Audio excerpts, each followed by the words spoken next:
¿Por qué enfermamos? Este es el interrogante con el que vamos a dar comienzo a la exposición de esta tarde. Y seguramente ante este interrogante vamos a encontrar innumerables respuestas desde distintos puntos de vista. Para la ciencia médica más tradicional, más ortodoxa, muy válidamente el origen de las enfermedades estará centrado seguramente en las cuestiones orgánicas, en los antecedentes genéticos, en los antecedentes familiares, que muchas veces, o en la gran mayoría de las veces, tienen un acierto muy alto al momento de establecer un diagnóstico. Más avanzando en el tiempo para la psiconeuroinmunoendocrinología, me salió toda esa palabra larga y linda, las emociones juegan un papel trascendente. Es como que van agregando nuevos elementos a encontrar el origen de las enfermedades. Por ejemplo, para este extraordinario pensador, psiquiatra, psicólogo, Viktor Frankl, el sentido de la vida, encontrarle sentido a la vida es encontrar la manera de luchar contra las enfermedades. Pareciera ser que cuando el ser humano empieza a perder sentido a su vida, empieza a enfermar. Para la psicología transpersonal o para la psiquiatría también transpersonal, va mucho más allá de las cuestiones del cuerpo y empieza a sentir esto del alma y hacer sentir al paciente esto del alma, esto que somos, y encontrar la raíz en esta circunstancia de esto que somos como elemento de origen de muchas de nuestras enfermedades. Es un análisis paralelo así de distintas formas de análisis de las distintas ciencias que se ocupan del tema, pero nosotros estamos aquí abocados y ocupados a hablar de nuestra ciencia, de lo que nosotros entendemos que podemos colaborar con la medicina o con las otras ramas de la medicina que hemos enunciado, diciendo que para la ciencia espírita, en la gran mayoría de las veces, el origen de las enfermedades está en los pensamientos.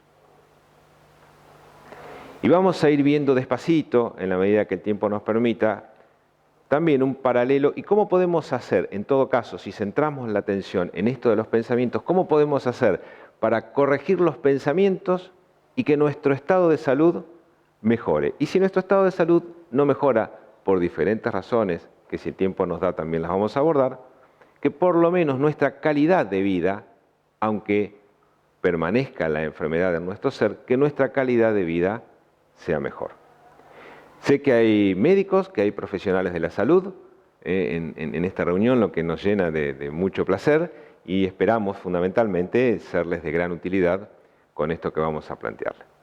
Los pensamientos para la doctrina espírita tienen un valor trascendente al momento de entender entonces el origen de nuestras enfermedades. Bueno, entonces, muchas veces, como decimos, el origen de las enfermedades está en el pensamiento. ¿Por qué estamos tan seguros cuando decimos esto? ¿Por qué no vacilamos? Porque el pensamiento es la facultad por excelencia del alma. Esto que somos, esto que la psicología transpersonal trata de demostrar por distintos medios. Esto que Viktor Frankl inclusive también trató de demostrar por distintos medios cuando dijo, debes encontrarle un sentido a la vida.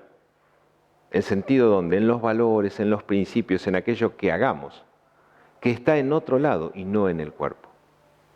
Por eso decimos, si es en los pensamientos, ¿qué es el pensamiento? Facultad inherente al alma, al espíritu. El que piensa, para nuestro punto de vista, no es el cuerpo, no es el cerebro. El cerebro es un elemento ejecutor del pensamiento que tiene su origen en el espíritu, en la mente. Ahí nace el pensamiento. La calidad del pensamiento también tiene origen ahí. Cuanto yo mejor me encuentre, cuanto esté más sublimado en mi forma de actuar, cuando encuentre más sentido a la vida, para seguir estos lineamientos que tanto nos gustan, mi pensamiento será consonante también con esta forma de vivir. Y entonces,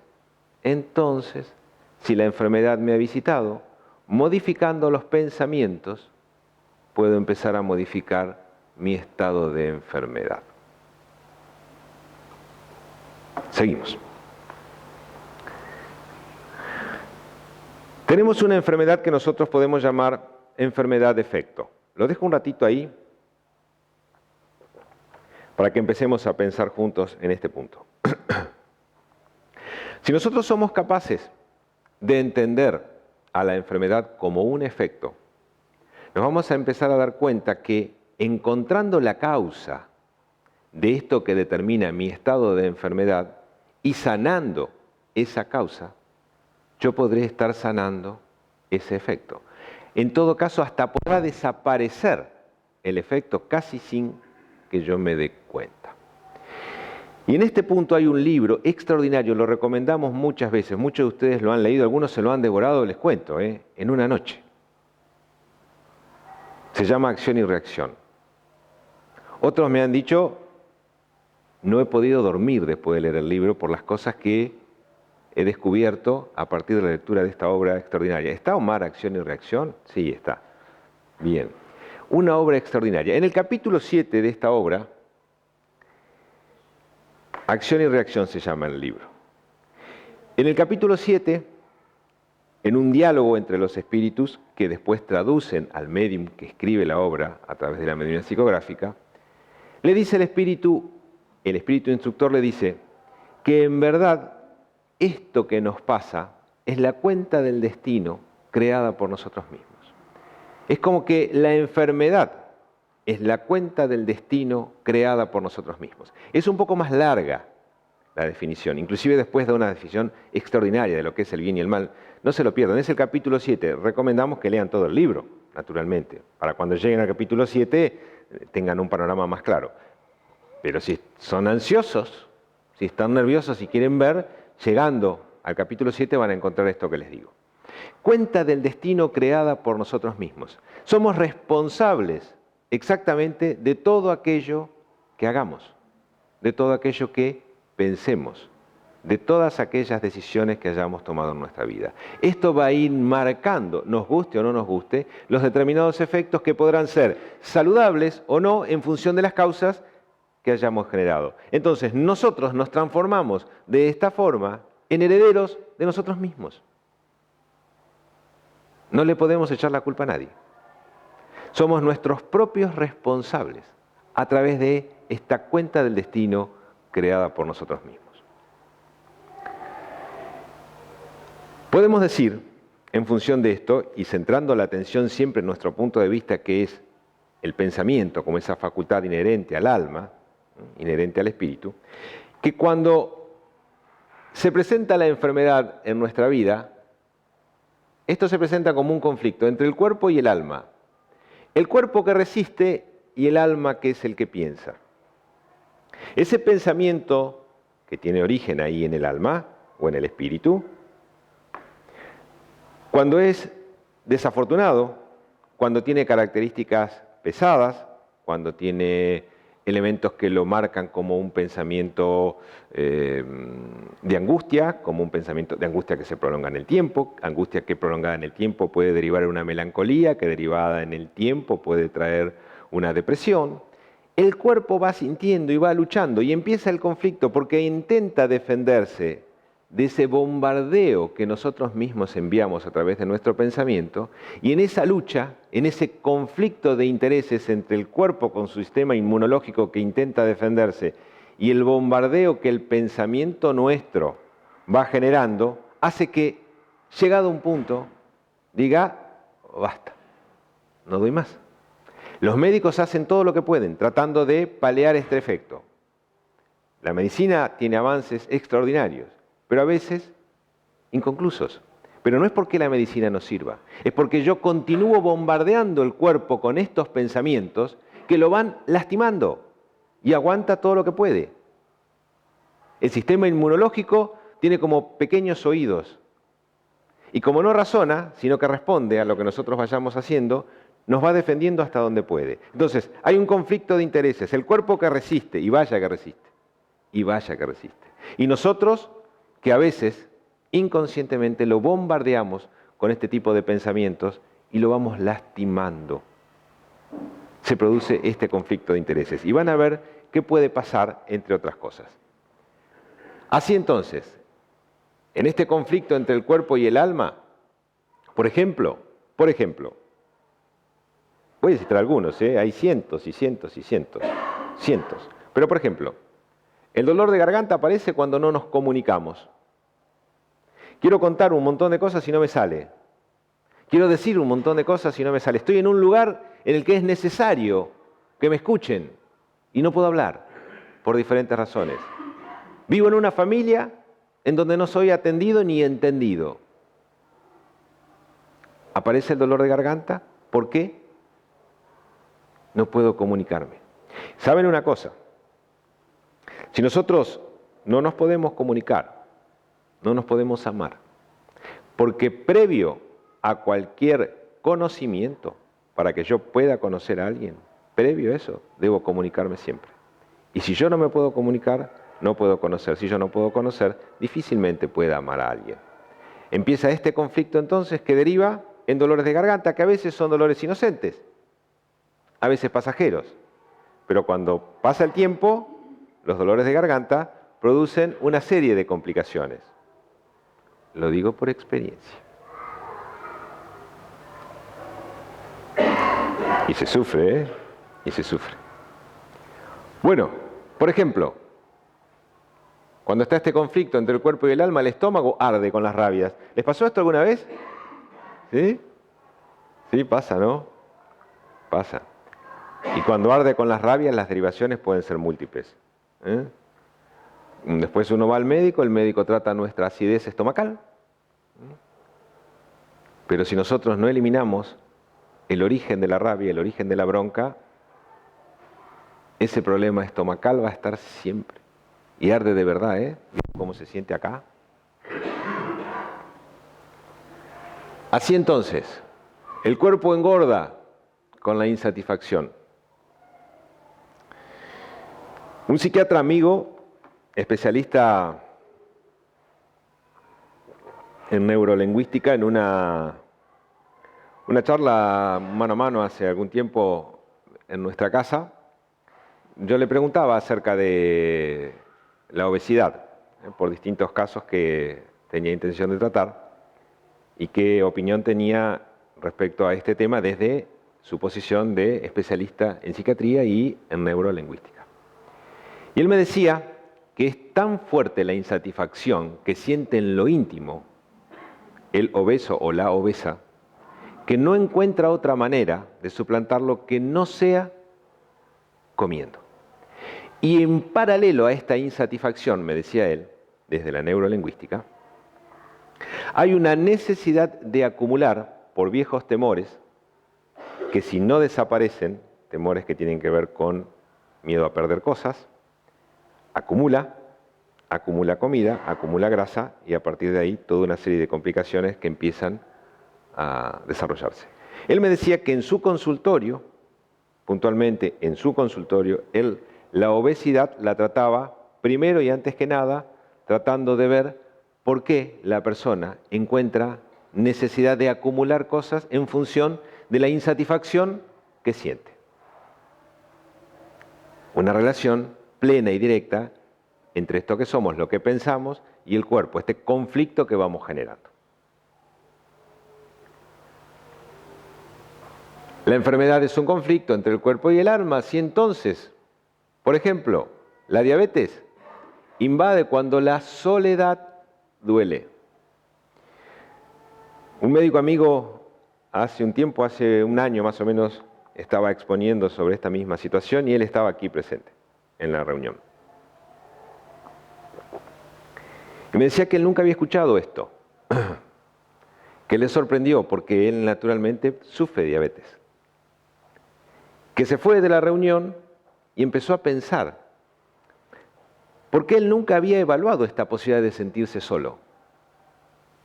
Después de la reunión, felizmente para él y para gran alegría nuestra, él me dice que de verdad sentía un profundo estado de soledad. Profundo estado de soledad. Está rodeado de personas, rodeado de pacientes, pero hay un estado de soledad que él no ha podido superar por diferentes razones que no vienen al caso. Ese estado de soledad generaba en él esto que él no había advertido hasta ese momento. Es una experiencia personal que yo solamente me limito a contárselas.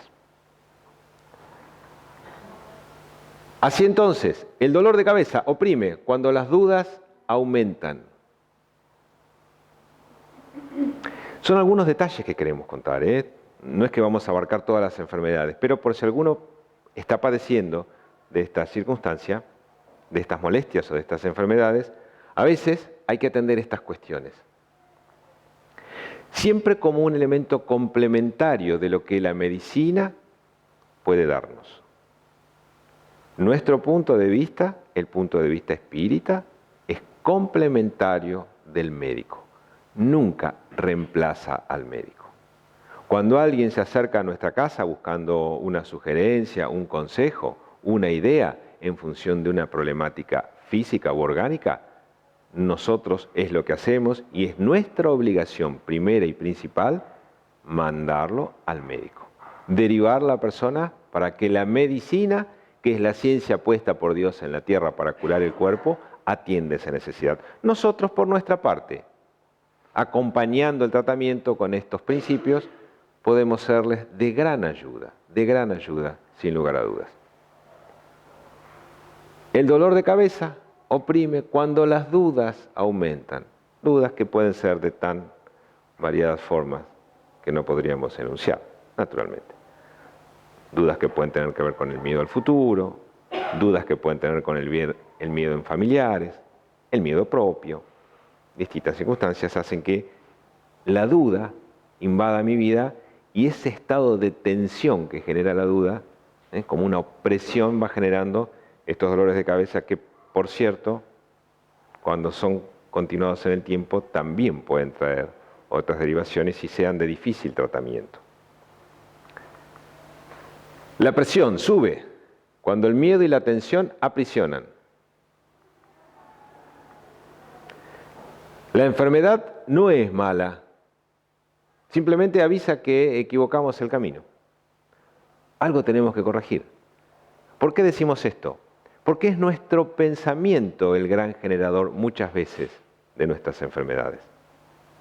Muchas veces. Entonces, cuando la enfermedad aparece, hay algo en mi pensamiento que yo tengo que corregir. No es mi enemiga, no es agradable, pero es una aliada extraordinaria porque no se equivoca. Porque el cuerpo estuvo resistiendo todo lo que pudo, el bombardeo de mis pensamientos. Llegó un momento que no aguantó más, hizo eclosión y me está avisando. Muchacho, señora, señor, acá hay algo que está equivocado. Hay algo que amerita ser corregido.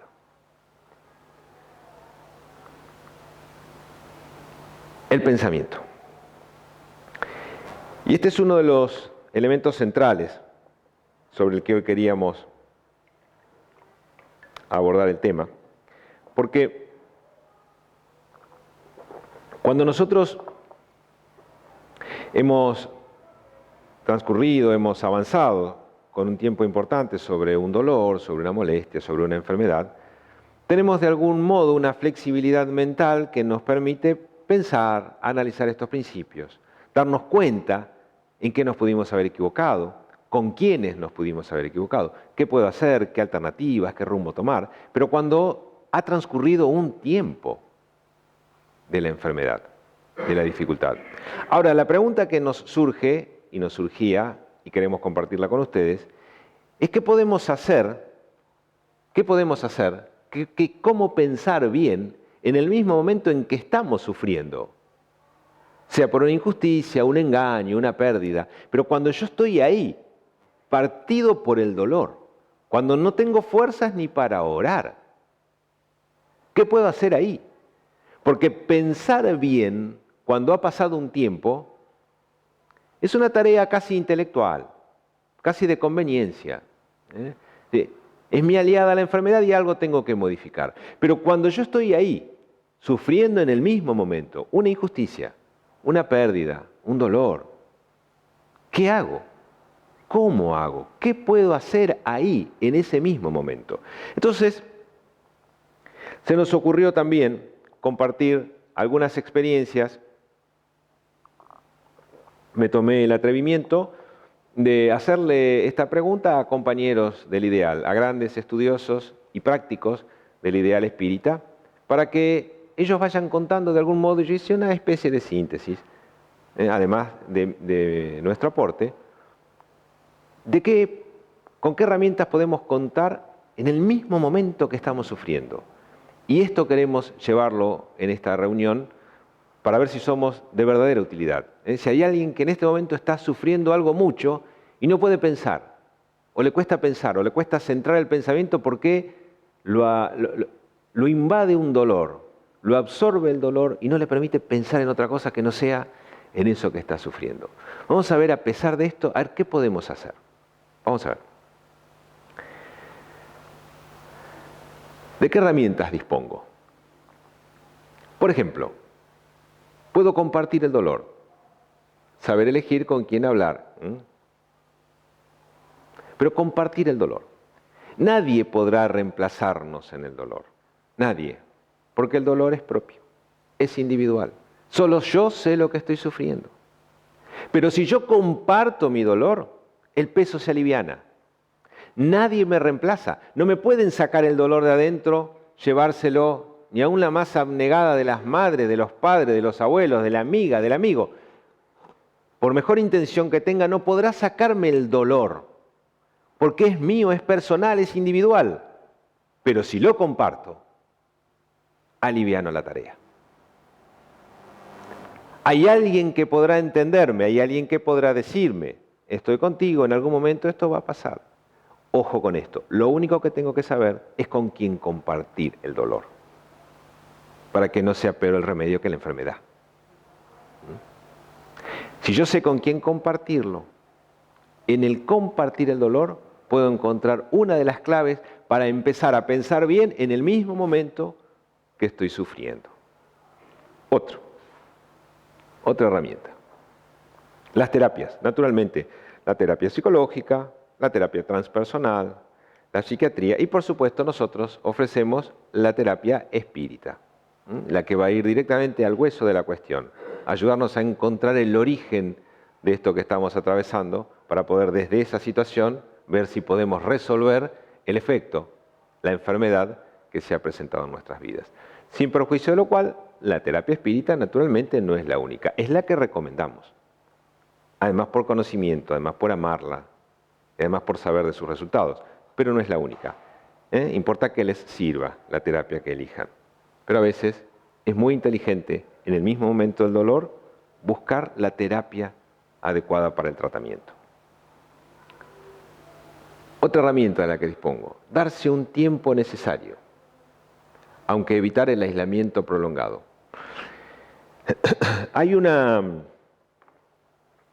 Días pasados hacíamos un ejercicio en el curso del nivel 1 del ESDE,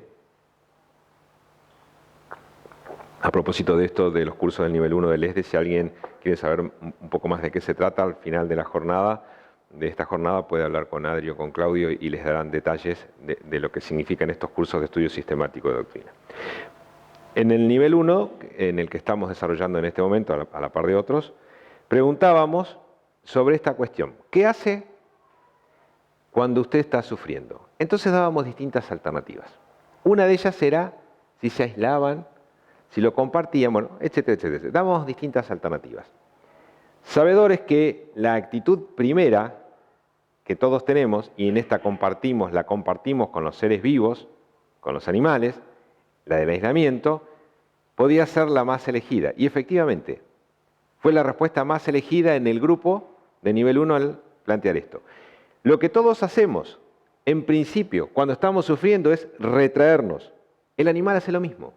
Ustedes vieron que cuando un animal se lesiona, lo que hace es esconderse en una cueva, en un refugio, como evitar el contacto con los demás, esperar recobrar fuerzas y después despacito, despacito, se va asomando a la realidad que le pertenece para dar cada vez un pasito más, encontrando la seguridad que necesita y en un momento salir adelante sanado en el mejor de los casos.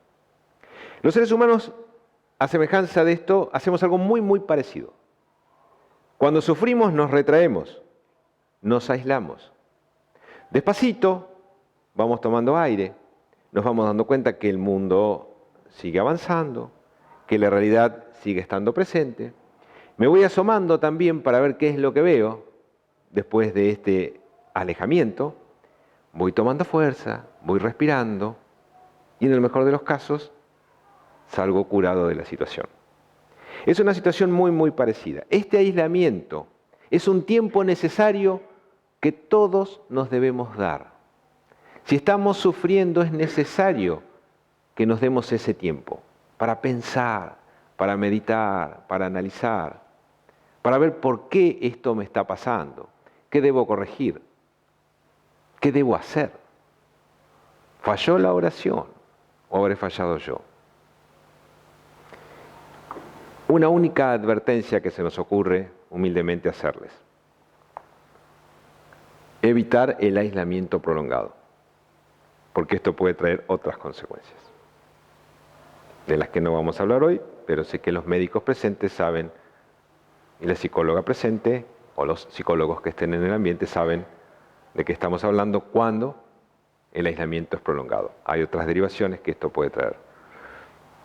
Pero darse el tiempo es necesario, es imprescindible. Así como el animal se retrae, nosotros en nuestro fuero íntimo también lo necesitamos. Algunos más, otros menos, pero en todos es necesario para pensar. Otra herramienta, vincularse con grupos de autoayuda. Si la persona no tiene, por ejemplo, un sentimiento religioso, porque no lo educaron o no la educaron desde ese punto de vista, o la educaron y no lo aceptó, o tuvo alguna decepción, etcétera, etcétera, etcétera. Los grupos de autoayuda funcionan muchas veces muy bien en función de entender qué es lo que me está pasando, porque estoy compartiendo con colegas del sufrimiento. Y a partir de ahí hay cosas que no tengo ni que contarles, porque ellos saben de qué se trata. Siempre voy a inclinarme, si me preguntan, por la terapia espírita en cualquiera de las formas. Pero hay otras. Esta, por ejemplo, puede serles de gran utilidad también, vincularse con grupos de autoayuda. Ofrecer el hombro. Nos toca muchas veces, en función de la tarea de asistencia fraterna que brindamos en esta casa al final de estas reuniones, tener que asistir, ayudar, acompañar a personas que han sufrido determinado tipo de dolores. En lo personal debo decirles que cuando esta situación, esta actividad me toca con una madre que ha perdido un hijo, es muy poco lo que uno puede decir. Es muy poco. Fundamentalmente si esa situación es muy reciente. No hay mucho para hablar, sí para escuchar o para ofrecer el hombro. Porque ofreciendo un hombro sincero, esa madre en ese momento puede descargar toda su angustia. Y esa descarga en verdad son las lágrimas que terminan lavando el alma. En ese caso, ofrecer un hombro, porque hay veces que no hay mucho para decir. Por más que nos pese, no hay mucho. Sí para ofrecer un hombro, por ejemplo, para esta descarga.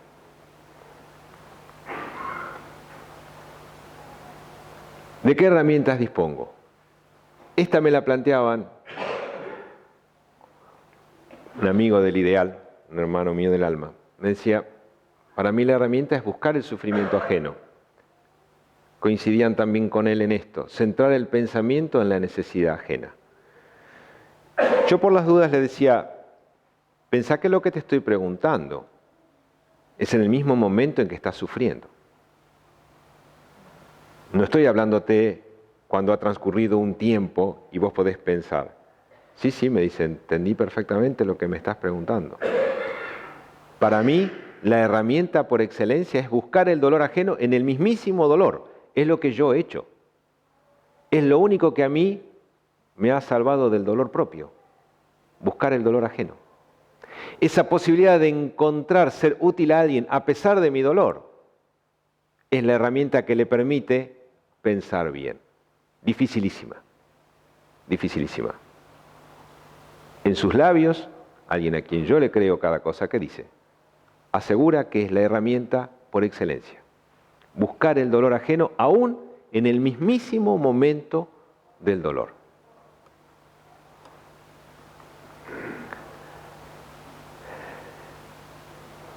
Y él terminaba con esta cuestión.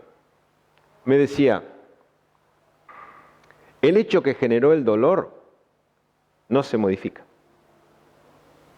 Porque si perdí, si sufrí, si me engañaron, si me estafaron, si me injuriaron, si fui víctima de alguna desprolijidad, de alguna deshonra, el hecho no cambia. No cambia. Pero el dolor sí. Fantástico. Fantástico. ¿No les parece? Fantástico. Veo un ambiente muy propicio y voy a dejar aquí la exposición, a pesar de que tenía otros temas para abordar con ustedes que tenían que ver con la culpa y demás, porque quiero aprovechar este ambiente, vamos a ambientarlo, para pedirle a una amiga que vivió ayer nomás o anteayer, un hecho muy especial, muy especial, y le pedí a ella que venga a contárselos a todos ustedes. Como en el fondo a veces somos testigos inconscientes de cuestiones que suceden y que sucedieron hace muchos años, pero que a pesar de los años, cuando alguien fue capaz de ayudar a otro, como decía este amigo mío, salir del propio dolor, cuando alguien fue capaz de ayudar, alivianó la tarea, no le reemplazó el dolor al que sufría. Van a ver la historia. No le reemplazó el dolor, pero hizo que la carga sea mucho más liviana. Presten atención. Y con eso vamos a dar por finalizada la reunión de esta tarde para pasar a la fluidoterapia. Adelante, Pati.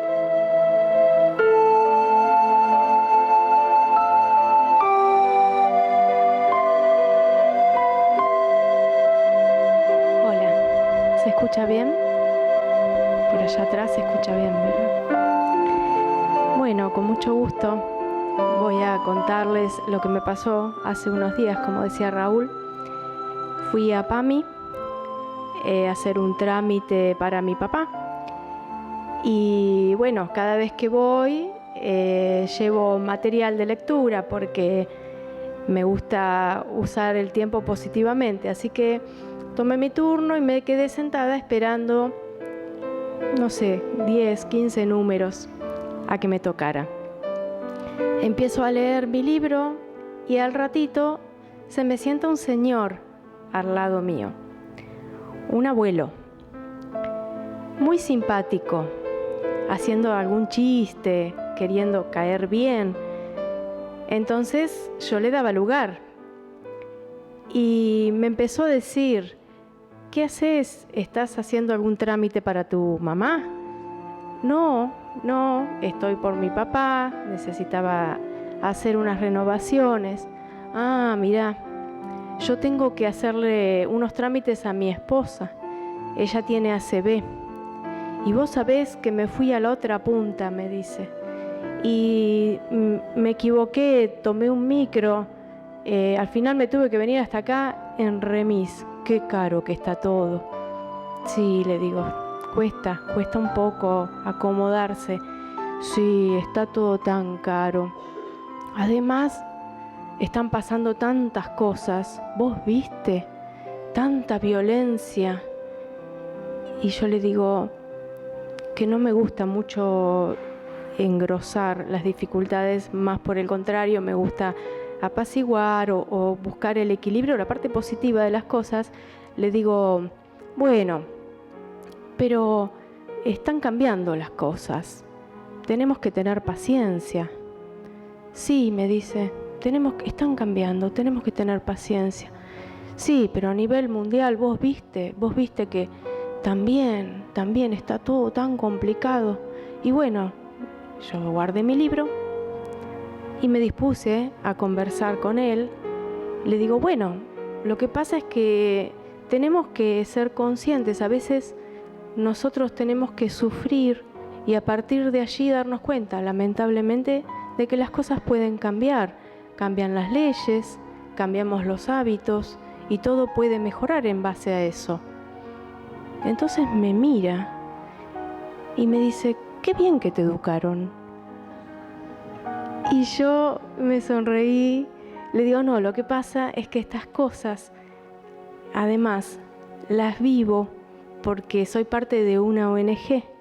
Por supuesto, a cualquiera de nosotros, los colaboradores, se nos escapa de la boca cada vez que tenemos que contar sobre los chicos. Le digo, sí, soy parte de una ONG en donde esto se vive mucho diariamente. Tenemos muchas experiencias con los chicos y vemos que a través del tiempo y el acompañamiento las cosas cambian y que es posible cambiar. Y me dice, ¿sabes? Esos chicos no van a comer. No, le digo, es verdad, no van solo a comer. Y me mira, ¿no? De cerquita, estaba muy cerquita y me dice, además, no van solamente a aprender lo que les enseñan.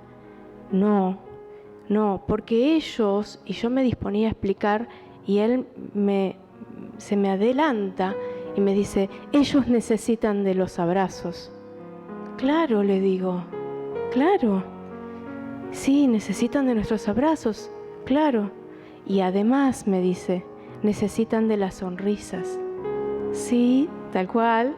Yo digo, este señor debe ser uno de los nuestros y yo no lo conozco, porque era increíble cómo entendía a la perfección cada detalle de lo importante. Y me dice, ¿y les gusta que los miren a los ojos? Sí, le digo. Y me suena mi numerito. Y me tuve que levantar. Y él me toma así del brazo, me mira y me dice, a los 5 años quedé huérfano y yo me crié en un grupo como el tuyo. Sigan así. Tenía más o menos 80 y pico de años el señor. Y en ese momento sentí que se detuvo todo, el tiempo no existía, se iluminó todo el lugar y veía a cada uno de los chiquititos nuestros proyectados siendo ancianos y contando la misma historia. Un gusto compartirla con ustedes. Muchísimas gracias.